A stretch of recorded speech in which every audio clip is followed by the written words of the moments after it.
चलिए दोस्तों, कैसे आप लोग? आशा करता हूँ आप लोग अच्छे होंगे और स्वस्थ होंगे। आज हम लोग डिस्कस करने वाले हैं 15 दिसंबर जो कि फर्स्ट शिफ्ट जो एग्ज़ाम हुआ था रेलवे ग्रुप डी का सब ओरिजिनल क्वेश्चंस यहाँ पर हम लोग शेयर करेंगे। चलिए दोस्तों, हम लोग क्वेश्चन को स्टार्ट करते हैं। पहला क्वेश्चन, इकोकार्डियोग्राफी में अल्ट्रासाउंड का जो कि प्राथमिक उपयोग क्या है? यहाँ पे 4 ऑप्शन इस प्रकार दिए गए थे, तो इसका जो सही जवाब होगा वो है ऑप्शन नंबर बी, हृदय की आकृति और कार्य की जांच करना। इकोकार्डियोग्राफी से रिलेटेड ये क्वेश्चन आपके एग्जाम में देखने को मिला था। इसके बाद हम लोग अगले क्वेश्चन की ओर बढ़ते हैं। अगला क्वेश्चन है, पोटेशियम, कैल्शियम और एल्युमिनियम से अभिक्रियाशीलता श्रेणी में सही क्रम इनमें से क्या क्या है? मतलब 4 ऑप्शन ऐसे एग्जाम में दिए हुए थे, बोला गया था इनमें से सही क्रम कौन सा है। ठीक है दोस्तों, देखिए दोस्तों, इसका जो सही क्रम होगा वो है ऑप्शन नंबर सी। ठीक है दोस्तों, ये था आज का दूसरा क्वेश्चन। यही सारे क्वेश्चन एग्जाम में आज आए हुए थे 15 दिसंबर के फर्स्ट शिफ्ट में। अगला क्वेश्चन, तंत्रिका तंत्र जिसको नर्वस सिस्टम बोला जाता है किन भागों से मिलकर बना होता है? 4 ऑप्शन वहाँ पे एग्जाम में दिए गए थे।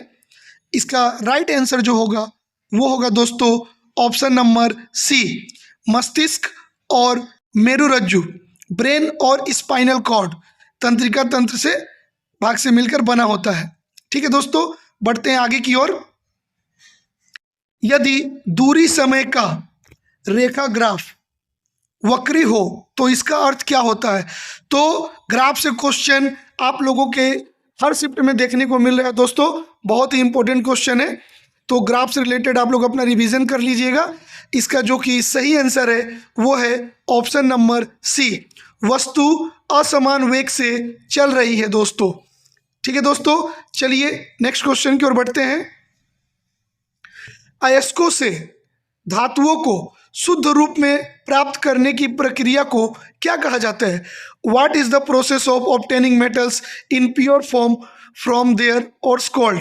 तो देखिए दोस्तों, 4 ऑप्शन दिए गए थे एग्जाम में, तो इसका जो करेक्ट आंसर होगा वो होगा ऑप्शन नंबर सी, जो है धातु कर्म।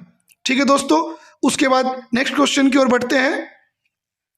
फ्यूज को घरों की विद्युत परिपथ में कैसे जोड़ा जाता है?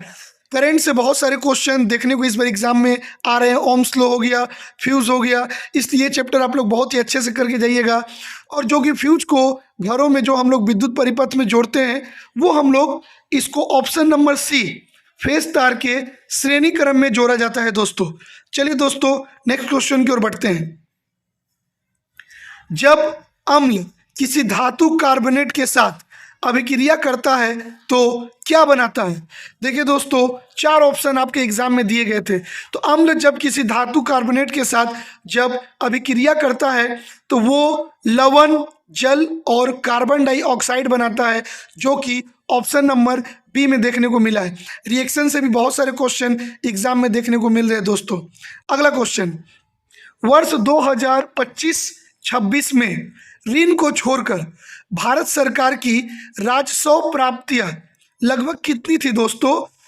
तो ये था दोस्तों option number C, 34.9 lakh crore रुपया थी दोस्तों 2025-26, ऋण को छोड़कर था ये दोस्तों। चलिए दोस्तों, बढ़ते हैं हम लोग अगले प्रश्न की ओर, जो कि ये रहा। लार्वा अवस्था के कारण मेढक किस प्रक्रिया द्वारा जवान बनता है? लार्वा जब अवस्था रहता है तो कौन सा ऐसा प्रक्रिया है जिसके कारण मेढक जवान हो जाते हैं, एडल्ट हो जाते हैं? तो देखिए दोस्तों, 4 ऑप्शन दिए गए थे, जो जिसका करेक्ट आंसर है ऑप्शन नंबर ए, कायांतरण। ठीक है दोस्तों, इस प्रक्रिया के द्वारा मेढक जो है जवान हो जाते हैं। अगला क्वेश्चन देखते हैं दोस्तों। इसके बाद, निम्नलिखित में से कौन सा यौन संचारित रोग बैक्टीरिया के कारण होता है? तो 4 ऑप्शन दिए गए थे। ए नंबर था gonorrhoea, B number syphilis, C number gonorrhoea एवं सिल्फिस दोनों, और डी नंबर था वाट्स या जनांग मासे। तो इसका जो सही आंसर है वो है ऑप्शन नंबर सी, गोनेरिया एवं सिफिलिस दोनों। अगला क्वेश्चन देखते हैं दोस्तों। दबाव का एसआई यूनिट क्या होता है? ये पेपर का सबसे आसान क्वेश्चन था, ठीक है दोस्तों, ये सभी को पता होगा कि दबाव का जो एसआई यूनिट होता है वो होता है ऑप्शन नंबर सी, पास्कल। देखिए दोस्तों, यहाँ पर हम लोग वही क्वेश्चन दिखाते हैं जो एग्जाम में आए हुए हैं, एकदम जेन्युइन क्वेश्चन ये सब। देखिए दोस्तों, अगला क्वेश्चन, अम्ल और क्षारक, एसिड और बेस के बीच होने वाली रासायनिक अभिक्रिया को क्या कहा जाता है? अम्ल और क्षार के बीच जो रासायनिक अभिक्रिया होती है उसे हम लोग क्या कहते हैं दोस्तों? तो इसका जो राइट आंसर होगा वो है ऑप्शन नंबर बी, ऊष्माक्षेपी अभिक्रिया, एक्सोथर्मिक रिएक्शन भी इसको बोला जाता है दोस्तों। चलिए दोस्तों, हम लोग अगले क्वेश्चन की ओर बढ़ते हैं। विवादों में रहे कांचा गाचीबौली वन क्षेत्र का कुल क्षेत्रफल कितना है? ये जो विवाद में रहा था दोस्तों, कांचा गाजीबौली, ये टोटल इसका क्षेत्रफल कितना था, एरिया कितना था दोस्तों? तो इसका राइट आंसर होगा ऑप्शन नंबर सी, लगभग अप्रोक्स 400 एकड़। चलिए दोस्तों, इसके बाद अगले क्वेश्चन की ओर बढ़ते हैं। चीन ने अपना नया के वीज़ा किस क्षेत्र के लिए शुरू किया है? तो चीन ने हाल फिलहाल में ही अपना नया के वीज़ा शुरू किया है, तो ये किस क्षेत्र में किया है दोस्तों? तो इसका राइट आंसर होगा ऑप्शन नंबर सी, उच्च स्तरीय विदेशी प्रतिभा विज्ञान एवं प्रौद्योगिकी के लिए। ठीक है दोस्तों, बहुत ही इंपॉर्टेंट क्वेश्चन था जो कि आ चुका है। उसके बाद नेक्स्ट क्वेश्चन देखते हैं, प्लास्टर ऑफ पेरिस का रासायनिक सूत्र क्या है? तो प्लास्टर ऑफ पेरिस का जो कि रासायनिक सूत्र है वो है option number A, calcium sulphate, जिसमें 2 भाग जल रहता है, H2O। ठीक है दोस्तों, तो रासायनिक सूत्र से भी क्वेश्चन आ रहे हैं। अगला क्वेश्चन देखते हैं, वर्ष 2025 में इसरो ने अपने 100वें मिशन के लिए निम्नलिखित में से किस प्रक्षेपण यान का उपयोग किया है दोस्तों?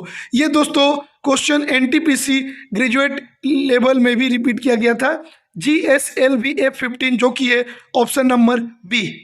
अगला क्वेश्चन देखते हैं, जो कि अभी हाल फिलहाल में जो बिहार विधानसभा चुनाव हुआ था, पूछा गया था कि उसमें बीजेपी ने कुल कितने सीटें मिली है, बीजेपी ने अपने बल पर कितने सीटें जीती है? तो वो है दोस्तों ऑप्शन नंबर ए, 89 सीट। चलिए दोस्तों, इसके बाद अगले क्वेश्चन की ओर बढ़ते हैं। 21 जून 2025 को 11वें अंतर्राष्ट्रीय योग दिवस के मुख्य राष्ट्रीय कार्यक्रम का नेतृत्व प्रधानमंत्री नरेंद्र मोदी जी ने कहाँ किया?